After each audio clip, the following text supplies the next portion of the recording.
محمود غزنوی ایک ایسا سلطان جس کی وجہ شہرت ہندوستان پر 17 حملے ہیں۔ وہ سلطان جس نے ہندوستان کے سب سے بڑے مندر، جس کو سومناتھ کا مندر کہا جاتا تھا اور جہاں پر ہندوستان کے تمام بتوں کا بادشاہ بت رکھا گیا تھا، اس کو پاش پاش کر دیا۔ سومناتھ کا بت ایک ایسا بت تھا جس کو دیکھنے والا اگر ہندو مذہب سے تعلق نہ بھی رکھتا تو اس کو سجدہ کر دیتا۔ آخر اس بت میں ایسا کیا تھا کہ ہر دیکھنے والا اس کے سحر میں گرفتار ہو جاتا اور اس کا غلام بن جاتا؟ اور سلطان محمود غزنوی نے اس کو کیسے توڑا، جانتے ہیں اس ویڈیو میں۔ سومناتھ کا جادو جس نے لوگوں کو اپنا دین بدلنے پر مجبور کر دیا۔ سومناتھ کے مندر میں آخر ایسا کیا تھا کہ جسے دیکھتے ہی لوگ سجدے میں گر پڑتے؟ فتح مکہ کے بعد حضرت محمد صلی اللہ علیہ وسلم نے تمام بتوں کو توڑنے کا حکم دیا۔ منات نام کا بت سمندر کے قریب نصب تھا۔ عرب کے بت پرستوں کے ہندوستان کے بت پرستوں کے ساتھ تجارتی اور دوسرے تعلقات تھے اور بت پرستی بھی ان کے درمیان قدرے مشترک تھی۔ اس لیے عرب کے بت پرست یعنی منات کا پجاری منات کو توڑنے سے بچانے کے لیے اس کو سمندر کے راستے ہندوستان لے گیا۔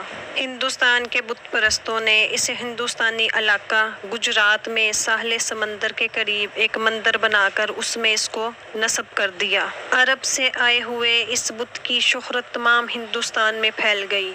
ہندوؤں نے منات کے اس مندر کا نام سومناتھ کا مندر رکھ دیا اور ہندوؤں نے اس بت کی زور و شور سے پوجا کرنی شروع کر دی۔ جب سلطان محمود غزنوی اس بت کو توڑنے لگے تو وہاں کے پجاریوں نے سلطان محمود غزنوی کو بے شمار مال و دولت اور ہیرے جواہرات کی پیشکش کی، لیکن سلطان محمود غزنوی نے ان کی اس پیشکش کو ٹھکرا دیا۔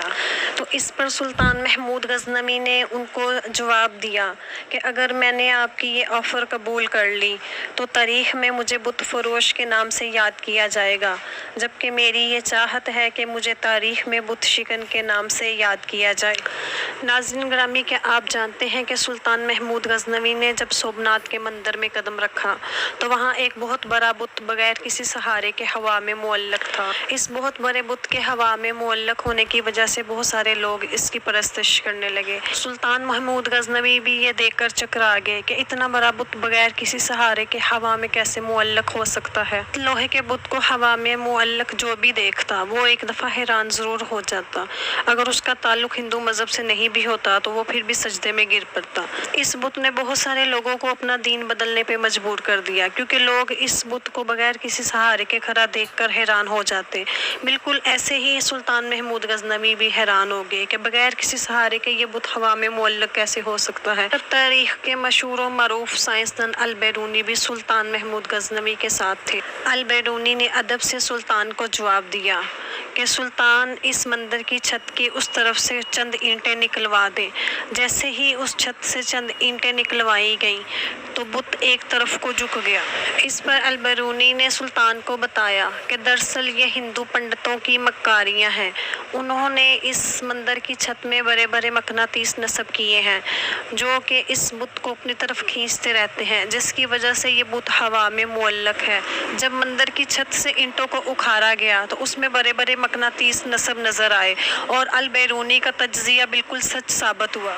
جب ان مقناطیسوں کو چھت سے اکھاڑ کر پھینک دیا گیا تو بت درام سے نیچے فرش پر گر پڑا۔ سلطان جلدی سے آگے بڑھا اور اپنی تلوار سے بت کی ناک توڑ ڈالی۔ پجاریوں میں کھلبلی مچ گئی۔ مندر کے کرتا دھرتا پجاری سلطان کے قدموں میں آ گرے اور کہا کہ اس بت کو نہ توڑو، ہم سے چاہے جتنی دولت لے لو، جتنا سونا مانگو گے ملے گا۔ مگر سلطان نے جواب دیا، میں بت شکن ہوں، بت فروش نہیں۔ آنے والی نسلیں مجھے بت شکن کے نام سے یاد کریں گی۔ لہٰذا سلطان نے بت کے ٹکڑے ٹکڑے کر دیے۔ سلطان نے حکم دیا کہ وہ ٹکڑے غزنی روانہ کر دیے جائیں۔ ایک کو جامع مسجد کی دہلیز پر پھینک دیا جائے اور دوسرے کو محل کے صدر دروازے پر رکھ دیا جائے، تاکہ ان لوگوں کو بھی معلوم ہو جائے کہ ہندوستان میں سلطان محمود بت شکن اسلام کے لیے کس قدر جان فشانی سے کام کر رہا ہے۔ بعض تاریخ دانوں نے اپنی کتابوں میں لکھا ہے کہ سلطان محمود کے حملوں کا بنیادی مقصد طاقت میں توسیع اور محض دولت کا حصول تھا، لیکن ایسا ہرگز نہیں تھا۔ اس نے بیشتر حملے اسلام کی خاطر کیے۔ اگر ایسا نہ ہوتا تو سلطان محمود غزنوی ہندو پجاری درباریوں کی آفر کو قبول کر لیتے اور ان سے مال و دولت حاصل کر لیتے، لیکن سلطان محمود غزنوی نے ایسا نہیں کیا اور ان کی آفر کو ٹھکرا دیا۔